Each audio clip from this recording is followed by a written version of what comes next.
Hey everyone, welcome to the Well Standard Podcast. This is Patrick Donahoe, and I have an incredible gentleman on the video today, and his name is Dr. Paul Jenkins, and we've known each other for quite some time. I had the opportunity to be on his podcast a month or so ago, and it's always just a pleasure talking to him. He is a psychologist. He's a speaker.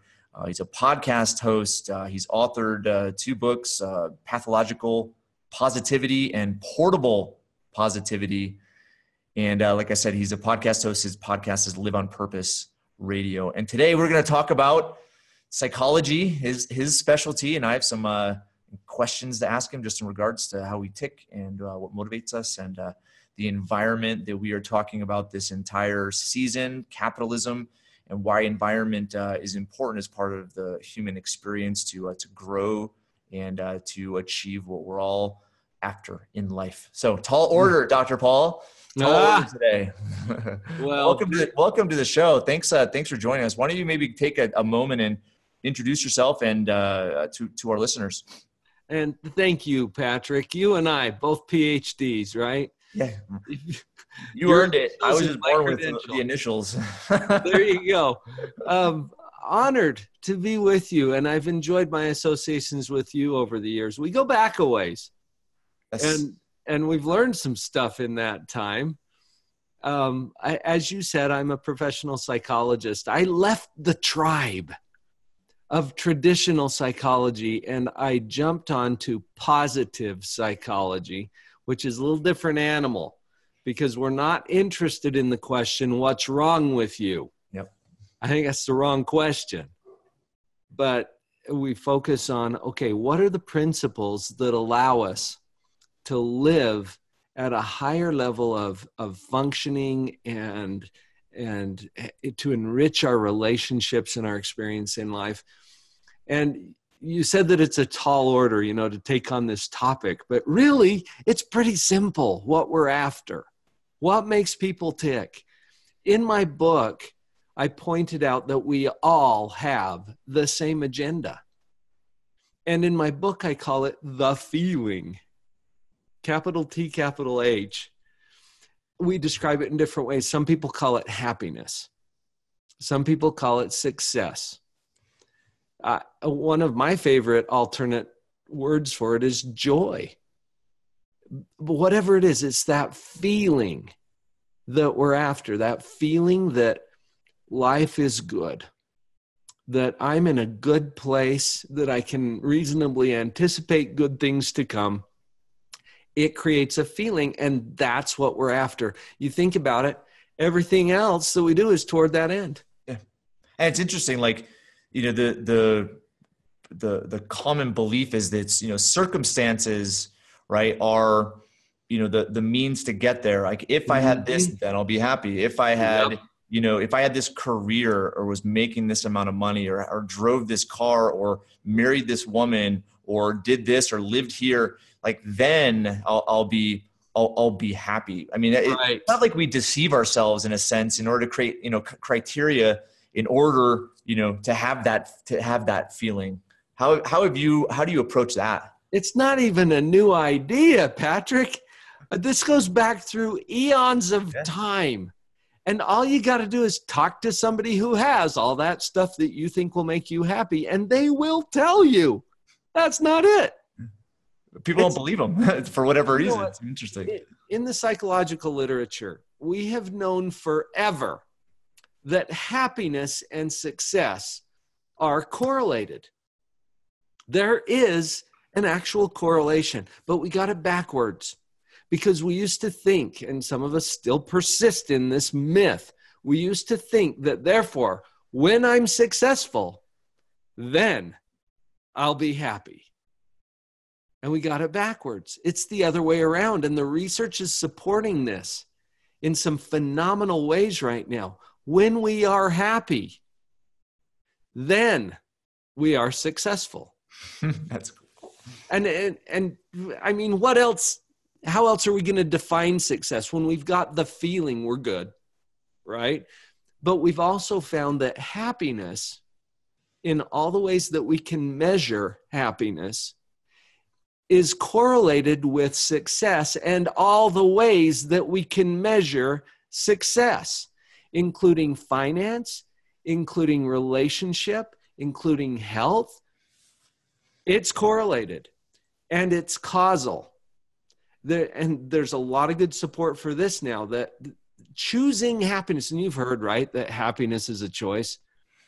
And honestly, that just irritates and annoys some people because they're like, well, why would I ever choose this? They don't see that they are. My job as a psychologist is to illuminate the obvious, which is really cool because I get paid to tell people things they already know. I already know. How awesome is that? But there's obvious things that are completely unnoticed. Well, one thing that I think about often is the process to understand this, right? Whether it's, someone that has a session with you, or they go to a seminar, and it is kind of highlighting the obvious. And I've thought about, there's a narrative in society that we, if we put a person, I'm talking as a society, not, me, but yeah, we put a person and we give them a home, we give them food, we give them a job, we give them this, right? And we kind of like force them into a situation, right? Assuming that they're just going to, achieve they'll be happy, they'll be fulfilled, they'll be, their life is complete because we gave them all of this stuff, right? Right. And I find it interesting that it really never works, right? And so, and so why? In fact, sometimes it makes it worse. Yeah, it makes it worse. So why is that? Because it kind of goes back to the same thing. Like, if I had this, then I would feel this way. If I had this, I'd feel this way. But when it's another person's initiative, like when maybe it's a brother or a neighbor or an acquaintance or a friend that's in hard times, right? And we want to help them. We have this empathy toward them that we want to, give them a job or give them some money or give them a place to live. And we think that because of that, now their life's going to turn around, right? Mm-hmm. So why doesn't that happen? Everything that we experience gets filtered through our amazing mind. And this is where the key is. Our mind, I said that there's things that are obvious but unnoticed. Like the feeling of your clothes. Can you feel them? Yeah. Is it obvious? Yeah. But you didn't notice before I called it to your attention, did you? That wasn't my focus, yeah. Right. Or the fact that we're speaking English. Did you notice? Mm-hmm. Or we're making sounds with our mouth and tongue and throat. It's obvious once it's called to your attention. Yeah. But we get programmed into routines that just automatically play out. Until we become aware of them, we're not in a position of choice. Once we're aware, it puts us in a position of choice. And the two processes that I try to help people understand that are going on in our mind are evaluation and creation. They're very separate processes. You engage your mind to do both of them. Evaluation is just judgment. And notice, as I bring it to your attention, notice that you're constantly judging, aren't you? Yeah, you judge yourself, you judge your circumstances, you judge your spouse, you judge your workplace, your coworkers, the environment, the economy. You judge all of this stuff, and you can't turn it off because your mind is constantly seeking for meaning. And so you have to evaluate or judge everything. Just notice that you're doing it. Okay? And then the other process is creation. You can't turn this one off either because your mind is busy creating what is to be. And that doesn't exist yet. We haven't created it yet. Everything that's created has to be imagined first. So it's all driven in the mind. Now, that's both good and bad news because it's kind of like, I think I shared this story with you once, Patrick, where I was driving and maybe you've done this before too, where you get lost in your thoughts and you go right past your exit. Oh, yeah. And I did this. I was going down to St. George, Utah to visit a client. It's in the southernmost end of Utah. And I knew I had missed my exit when I saw the sign. Arizona welcomes you. I'm like, crap, this isn't where I wanted to be. I'm in the desert of Arizona. Nothing against Arizona. It's an amazing place, but it's not where I was going. And how often in life do we look around us and we're like, crap, this isn't where I wanted to be, you know, and we look at our circumstances and we think that that's causing all of our feelings, which is an illusion. It's a myth. That's not what causes our feelings. What causes our feelings is the way we're judging our circumstances. And then that puts us in position to do the next step, which is to create something. I'm in the desert of Arizona. It's not where I wanted to be. I look down. Guess whose hands I see on my steering wheel? Yours. Oh, that bites, right? Because it's first we've got to acknowledge I am here because I drove here. It's my choices, whatever, that led me to this point. And I'm not saying that you blame yourself. See, blame is a victim mentality. But responsibility, and I break it into 2 words in my book, responsibility, it's your ability to respond. It's your agency that kicks in, because the bad news is also the good news. If my hands are on the wheel, what can I do next? Steer it. Steer. Of course. Try to take it somewhere. That gives me power, see? As long as I'm in victim mode trying to blame someone or something else, I'm also waiting for that someone or something else to change in order for me to be happy, to experience the feeling. Is it possible to circumvent that? Is it possible to get what your aim is in life and achieve the happiness without accepting responsibility, without, recognizing that you got yourself in the situation, having that awareness? Is it possible to circumvent that? To get lucky? I don't know. Yeah. I don't think it is, but well, you know what? It does happen, but Patrick, is the lesson really learned? When that happens, it puts people into greater captivity. Yep. It kind of cheats them of the experience. Yeah. Well, some of the research that's been done on lottery winners, for example. Yeah. And just take finances for a minute, because people think all the time, oh, if I only had enough money, or when I achieve or obtain that, then I'll be happy. Yeah. It's overwhelmingly negative when people happen upon money. I mean, in significant amounts. Yeah.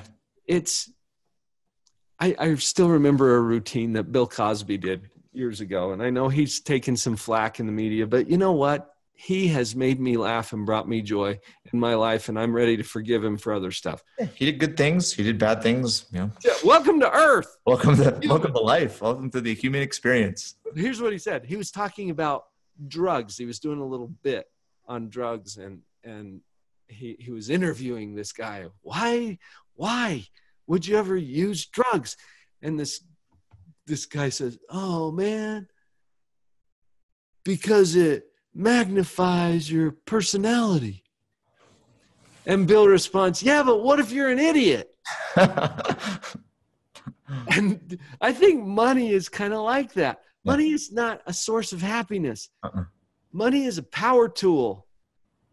And you put a power tool in the hands of a 2-year-old, you got a problem. Mm-hmm.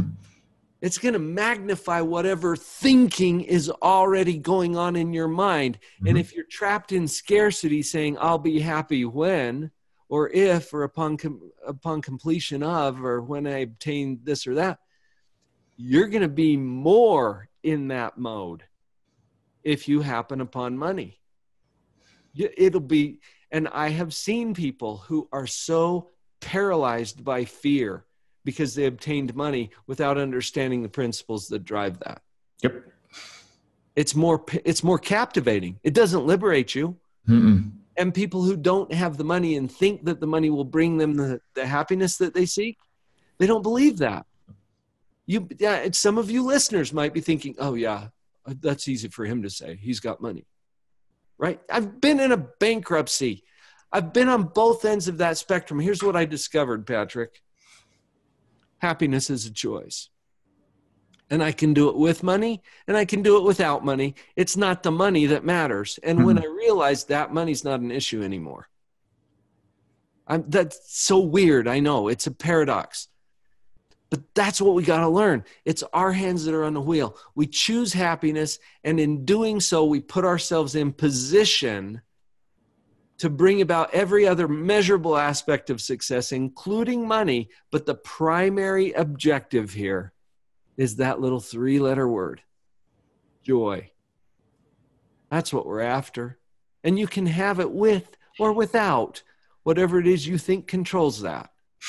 Well, it's interesting. My wife and I, I'm super inflexible, but I've come to kind of a realization of how important like mobility and flexibility is. So we started doing like some yoga, like 10 minutes of yoga or stuff. Nice. And like the lady that does it, it's just like an YouTube thing. She's kind of, different. She talks different and so Cynthia, said something. She's like, wow, like that makes sense. Like, cause she was talking about, what goes on in your mind. She's like everything, your life experience is in your mind. Right. Yeah. And nothing is in the physical world if you really think about it. So we had a cool discussion in that regard. But in the end, it's like it's a mindset, and positivity and joy is just as available today as it is if you had all of these things that you think is going to ultimately bring it. And I love the way you look at it backwards, right? Or backwards from, I would say, how we're naturally drawn to understand it. And which is you're able to be happy, experience joy right now in the moment, just as much joy as if you had $1 billion in your bank account. And it's interesting, like what prevents us from getting there. But I want to just, because of the theme of this season, the idea of capitalism, I want to just really extract from what we've been talking about the idea that this is an experience that humans, I would say, must go through in order to really understand happiness, joy, fulfillment at a personal level. These experiences, I don't think, can be circumvented or skipped over, okay? Because they won't be valued. They won't really be understood. I think the experience of life is that we're going to make mistakes. There's no such thing really as perfection in most humans, I would say. But it's an idea that if we accept that and we realize that we're going to make errors, that it's part of the process, but that errors are a sign, mistakes or falling short or challenges are a sign that there's an incredible lesson. And that's a beautiful thing, because it helps build our joy, our potential, our capacity for joy and fulfillment. And it's our experience that we have to go through. You can't necessarily replace that by providing an environment for somebody or taking the experience away from someone.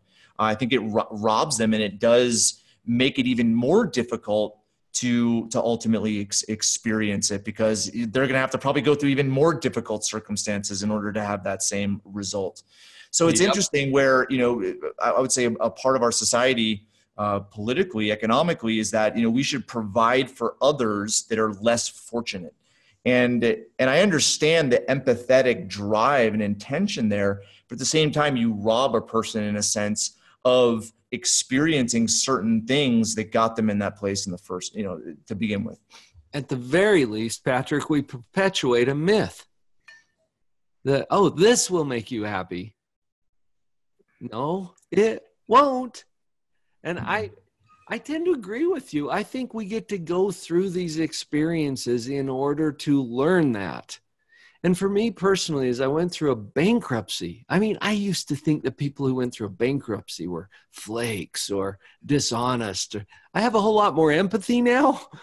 And I learned it's not about the money. My bankruptcy essentially divorced me from money. Mm-hmm. And I learned in that experience, it's not about the money, which has, interestingly enough, put me in a position where money is not an issue now. It's simply a tool, and it flows in abundance. And why does it flow? This gets down to the capitalism. The only moral reason that money should ever flow to you is because you have assisted others to achieve their purpose. Well, it's the same thing as you're saying. It's like it's the opposite, right? it's money is not going to create, you're going to create, you're going to create the money. And so the focus is, creation as opposed to money. And that's where it flows. I mean, it's amazing. It's very, the paradox of all of these ideas is pretty fascinating. And the money is the receipt. It's not the value. Yeah. It's not the value. What the value is joy in whatever form that comes. Mm-hmm. You assist people to experience joy, and money shows up as a receipt for the value that you've created for them. That's a really shorthand way of saying it's not even about the money. The money is simply a receipt for the value, and the value flow. As value flows from you, receipts come in. As value flows to you, receipts go out. And it's a beautiful flow. It's a cool thing. And it's not about the money. It's not the money that's the value. Hey, listeners, thanks for tuning in. My book, the Amazon bestseller, Heads I Win, Tails You Lose, a financial strategy to reignite the American dream, is completely changing the way people look at saving, wealth, and retirement. Want a sneak peek? Head on over to www.headsortailsiwin.com/podcast for a free audio and text download of my favorite chapter.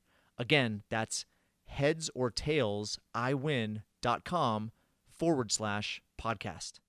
So here's a question I have that I'm curious to see hear your response. Yeah. You as you look at me, you've met with so many people, and you speak and you do interviews and you have a podcast and you're talking about this all the time. When you look at someone, it might be a patient, it might be an acquaintance, and you look at what's possible for them, what they're capable of. And then what questions are you asking because you can't tell them, right? You can't say, you're capable of all of this and you're going to do this and you have so much in your life and you have so much to be grateful for and be happy about. You can't tell a person that, right? But it's more of like, I would say, do you facilitate the experience in which they discover that? And then maybe give us some insight on how do you do that? It all comes down to metacognition in my mind, which is a made-up word. We make up words in psychology because it makes us feel smart. But if you break it down, cognition means thinking. Yeah. And if we put that at this level, metacognition is a higher level. It's thinking about thinking. And notice as I bring that to your attention that you can do this. So you're aware now that you're thinking about your thinking. This is really cool because metacognition creates a space. And in that space is where choice exists. Until we see it as a choice, it's not. Because we'll roll with whatever we're programmed to do. Programming. You and I, Patrick, are programmed to speak English. It's not that you chose it. You were programmed this way, and that's naturally where your mind is going to go. Can you speak another language? Well, yeah, it's a choice to speak another language. Until you see it as a choice, it's not. So you just roll with whatever you're programmed to do. And this is true with what I call the victim mentality too. If we're programmed in a victim mindset, then that's naturally where our brain goes. Can we do something else? Yes. It won't necessarily be natural if we're programmed in a different language. So I'm constantly stretching myself just to remind myself that I'm programmed. When I turned 50, I took up guitar. And wow. When I was 50, that's too old, right? Well, apparently not. I mean, guitar is a choice, and it's also very obviously a skill set. So yeah, you can choose it. You can choose to be positive, for example. If you're programmed with some sort of negativity, you better hire a coach. You better put in the practice hours and be ready to do the hard thing because it's a skill set too. So what are people capable of? When you asked that question, Patrick, my mind went to Elon Musk. And I don't know if you've read the biography of Elon Musk by Ashley Jenkins, I think. It blew my mind.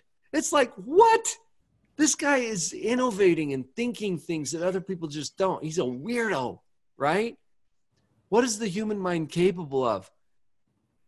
It's capable of Elon Musk. It's capable of Benjamin Franklin. It's capable of Thomas Edison, of Robert Kiyosaki, or of Immaculée Ilibagiza. I mean, what is it capable of? Wow. Unlimited when we get out of our own way and these limiting beliefs that have us thinking, oh, I'm stuck here because of my circumstances. You know what? You mentioned my podcast, Live on Purpose Radio. I have interviewed hundreds of people since 2007. That's before podcasting was even a thing.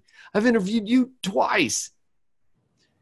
And I have found an amazingly consistent theme. As I interview people about their story, usually there's a hard part. Okay? In fact, every hero story has a hard part in the middle. So get used to that.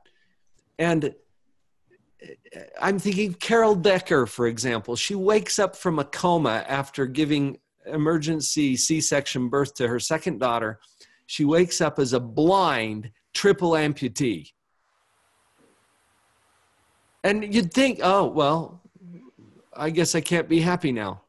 Well, that sucks. There goes my life, right? No, her book, the subtitle of her book is called Unshattered. Subtitle, Choosing a Beautiful Life. It's not about whether you've got all four of your limbs. Mm-hmm. She's got most of one remaining, right? I mean, what? Chad Hymas, who had a 1-ton bale of hay fall on his head and fractured 3 of the vertebrae in his neck, left him quadriplegic. And you'd think, oh, well, crap, there goes my life. I guess my life has to suck now. Right? You don't hear Chad Hymas or Carol Decker saying that. So why do we deceive and this is interesting too, because I don't think we can truly deceive ourselves. You don't think we can deceive ourselves? No, I think that's a whole other conversation. But okay. I think that we are influenced by forces outside of us. Yeah. And that we shouldn't be too quick to believe everything we think. It may have come from a source that's not our friend. Anyway, that's a whole other conversation. But we get into this deception where we believe that we can't. And as long as we believe that, we're right. Why do you, it's interesting, as you brought up those examples, you know, my mind went to when circumstances become so dire, right? When there is extreme disruption, failure, there is a higher probability, right, of overcoming limiting beliefs, right? Than if, you know, something little happened, right? And now notice you say that. Have you found that to be true, or is it just maybe circumstantial?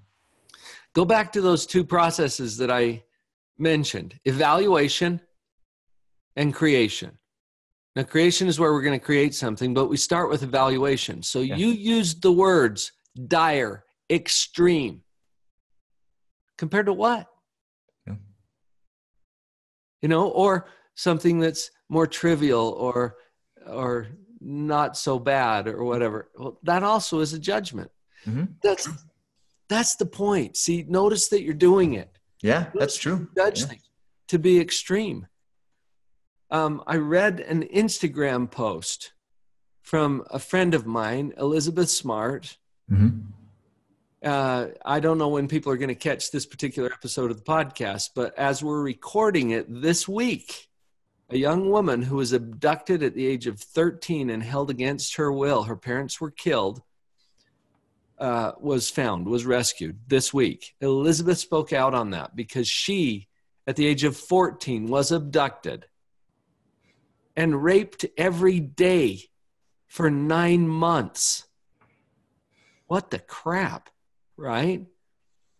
And in her Instagram post, as her heart is going out to this young girl who was just rescued, Elizabeth is human too. And she's comparing that circumstance to her own. And she's like, well, my parents weren't killed. I had it easy. Kind of, these aren't her words, but this is, what do we mean when we say extreme or extraordinary? There's always a comparison. Yep. You have to compare. It's always compared to what? Yeah. Right? So just notice that you're doing it. Yeah. No, it's a great point. And as you notice that, then see, that's what brings up the metacognitive gap. Yeah. That space where choice exists. And you see, you know what? I'm judging this to be bad. Is it really? And you'll notice that it can only be bad compared to something else. Better. And it's only good compared to something worse. So what if a hard thing happens? Well, like what? I mean, I have people all the time tell, oh, this is so hard. You know, I'm coaching them through setting up a life coaching practice, for example. That's a big part of my focus right now is coaching coaches. Coaching coaches. Yeah. And oh, this is hard. And I'm like, compared to what? Being abducted? Having your children taken away from you? I mean, hard. Losing limbs, losing eyesight. Compared to losing your right arm? Yeah. Compared to what? And I'm not here to say, I am not here to tell you how to think. Mm-hmm. I don't have that kind of authority. I just want you to see that you are. Yeah. And in that thinking, see, thoughts have consequences. And it's those thoughts that have us judging this to be hard or bad or difficult or easy or happy or joyful or whatever. And since you can choose, why not choose something that serves you well and gives you that little 3-letter word now? Mm-hmm. You get to experience joy now, not after you accomplish stuff. I mean, then too, but life happens now, not after you do all this stuff. And the label or the definition of circumstances, the word that you put on it, I mean, that's a choice. And yes, from what you're saying, it could be defined as, you know, something that's negative and limiting, but it can be equally defined as something that's empowering, liberating, powerful, great as far as your experience of life. The hard part of the hero story, and everyone has to have a hard part. So maybe this is yours. Here's a little challenge. Take whatever it is that's been kicking your butt, whatever it is that you've been telling yourself, oh, this is bad, and switch it. And just try this. Just try saying, you know what? This is good. Now, as soon as you do that, you're going to have a fight on your hands, or in your head, more likely, where your own mind is going to jump out in and say, what? What could possibly be good about this?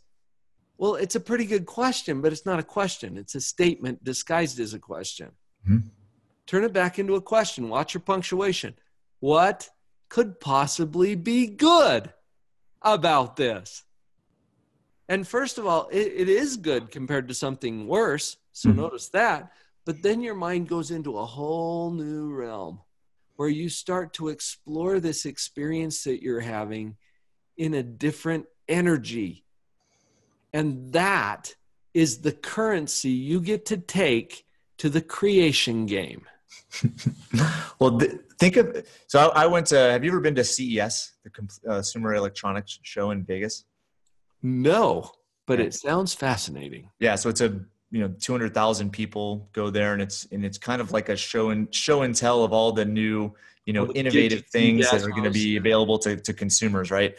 So I went this year, and it's fascinating where you look at, the business world or the technology world, and you have the annoyances associated with, what we have, which aren't really annoyances. It's amazing the stuff that we have available to us. But, I'll give you an example of a dryer. Like most dryers will come with a vent, and you have to have like that metal thing that you have to find out and get it outside of your house. And it's kind of an annoyance, but they, LG has invented this ventless dryer, right? And they also invented a proprietary way in which they lower the heat and dry the clothes so it's not ruining them or shrinking them. So my point in explaining this is you look at, the innovation that's going on, and it parallels okay, to, the human mind associated with what we experience in life, where, there are companies out there all the time that are figuring out ways of how to overcome some of the annoyances and inefficiencies. Right. And I would say a big thing is, the inversion in Utah right now, the pollution idea, and people, that's an annoyance. And there are those that are like, okay, what can we do to figure that out? So, with our own limitations in our personal lives, I think we can parallel to all of the amazing things that have been created by human beings in the last, just decade, right? That have helped and have overcome some of these limitations. So I think human beings are wired this way. We're wired, to experience difficulty, annoyances, limitations, but we're wired to overcome them and become better because of it and use our mind to do that. Yep. It's called creative discontent. And when we're in evaluation mode, when we're judging, discontent misleads us into thinking that, oh, this sucks. Actually, this rocks. And that discontent is more appropriately used in the creation mode, because it will steer us into innovating or solving or coming up with some kind of an invention that addresses the discontent. Everything that's invented starts with discontent. And you can look at it as an amazing opportunity. Imagine framing discontent and frustration with an incredible opportunity. And then you're looking for it, but then once it happens, it's like, and eureka. There's no question in your mind what you get to work on. Yeah. Which is nice to narrow it down, because there's so many things to work on. Follow your discontent. It'll tell you what to work on. That's where all the opportunities are. Yep. Yeah. Happiness is boring. You know what? You can experience joy and discontent at the same time. Absolutely. And not mutually exclusive. It all has to do with how you interpret it, what you're doing with it. Those two processes that I mentioned, evaluation and creation. Well, Dr. Paul, this has been amazing. I had no idea where the discussion was going to go, but it's always fun. But I look at just how you think and what you've been able to create, and it's come from just years and years of experience with people. And I would say in our day and age, like there are always going to be people that are stuck. There's always going to be limitations. 100 years ago, it was, how am I going to have enough food for the winter? Right. Now it's, what are they going to think of me if I don't post these things on social media? Right. It's like we always have these like experiences where we're getting stuck and we have limitations and anxieties and difficulties. Okay. But the way in which you frame it is so empowering, because it's absolutely true. And there's amazing things that can come from it if you frame it that way. Mm-hmm. And seeing it as a choice changes the game. Totally changes the game. Some people will resist this, Patrick, because if it's truly a choice, then it's my responsibility. And the victim mindset doesn't want to take responsibility. It's like, it's not my fault. Look, what's going on in my life? Check out my circumstance. This is why I'm not joyful. Yep. And as long as we're blaming, we don't have any power. Mm-hmm. Well, let's hit on this to end. So, why the focus on positivity? What has drawn you? Because I love your perspective here and the idea of positivity. What is it about positivity that is so attractive, engaging, magnetic? That is a really interesting question. And to me, it's obvious that is the way that our mind operates. The model that I've created, and I can show you on the video portion of this, the model that I've created puts these two processes, evaluation and creation, on the same model so that we can see how our imagination puts us either in a negative energy or a positive energy, depending on what we choose. Creation, for example, we don't know what's coming. How you doing next week? You don't know. You got something to do with it, but you don't know because you haven't created that yet. Mm-hmm. When we anticipate or predict that bad things are coming, bad things. See, that's a judgment. How do we feel? That's anxiety, and it's paralyzing. You don't know what's coming. If you believe or predict or anticipate that what's coming is even better than the rich, abundant stuff you've already got, how do you feel? See, this energy drives everything. I get called in to train sales teams. I did a big keynote for the biggest door-to-door sales conference over the weekend. It applies in sales, right? Leadership. I get asked to come in. I did a retreat for a leadership team in Park City last week. The industry, the application doesn't matter. Positivity drives everything because it's how our mind works. And that's why I am so attracted to it. And that's why I think the topic resonates with so many people, because they can see immediately something that is obvious but unnoticed. And that is that their own mind is putting them in a position. And if that position doesn't serve you well, wouldn't it be good to know that there's a choice?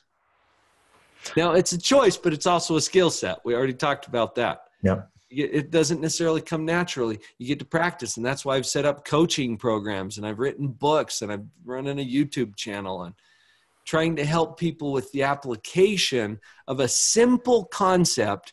Simple and easy aren't the same thing because of our programming. As you talked about positivity, you referenced a number of relationships, right? You have professional relationships, if it's a sales role or a leadership role, but also there's, personal relationships, spouse, children, neighbors, friends. Would you say that positivity is one of the keys, or maybe the key, or the most important? Or how do you rank positivity as the variable to meaningful relationship, which I would guess is probably the common thing that I would say produces that feeling of happiness? When I'm coaching relationships, there are 9 principles that I emphasize. And the first one, big surprise, positivity. Yeah. It for a lot of good reasons. It's in our most intimate, closest relationships between husband and wife, or between parent and child. That's where we get to experience the greatest measure of joy. And that's why it's even more important to apply these in our personal relationships, in our intimate relationships. It's even more important there, Patrick. I'm glad you asked that question. That it's assumed in my mind, but I shouldn't assume things. But it's one of those simple things that, is right. Obvious but unnoticed. Obvious but unnoticed. Yeah. Right. Yeah. No, it's good to bring it to our attention occasionally. And how I look at happiness and positivity, right? That it's one of those things where if you just flip that, the impact that it would have on your relationships, on how you carry yourself, your posture, your interaction with people. It's kind of like one of those magical skeleton keys where it opens can open every door. Mm-hmm. It really kind of is. Yeah. And so I'm thrilled that that's the foundation of my platform, because it is so universally applicable. Well, Dr. Paul, like I said in the beginning, we could, this could go on for hours. Yeah. Why don't we do this? Why don't you give out the best ways in which listeners can learn about you, purchase your books, subscribe to the podcast, because these are just some simple principles and ideas that can revolutionize someone's life. Yes, I would invite you to a couple of different places.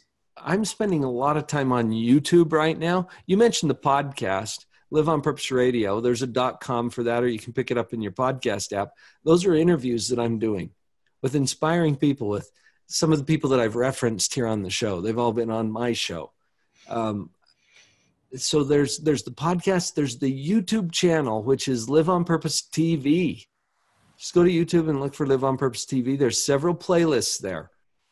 positive parenting, positive relationship resources, positive leadership, and entrepreneurialism. And have some fun there on the channel. We're doing daily videos there. Oh, cool. So it's a great way to just boost your positivity. And then the website, drpauljenkins.com, where there's a number of things that you can connect with there. I've got a products page.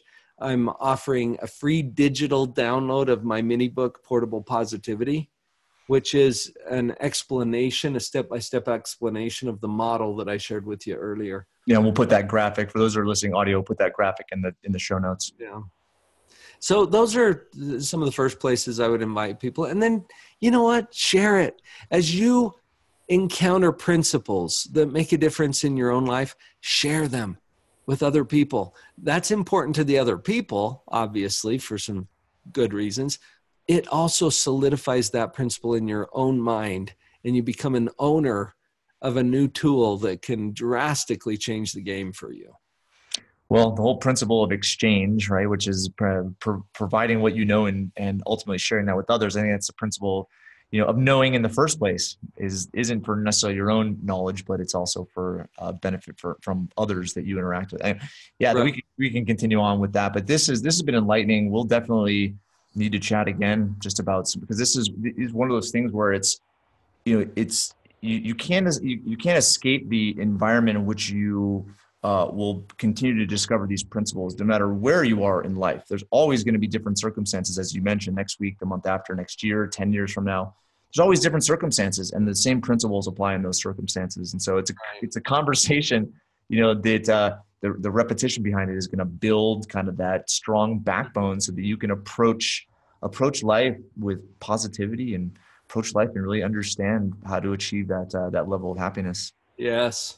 And practice it because it's a skill set as well as a choice. Well, Dr. Paul, thank you again for sharing your wisdom and your experience with us, and keep it up. This has been very enlightening and helpful to me. I appreciate it. Honored to be on the team, Patrick. Thank you for the invitation.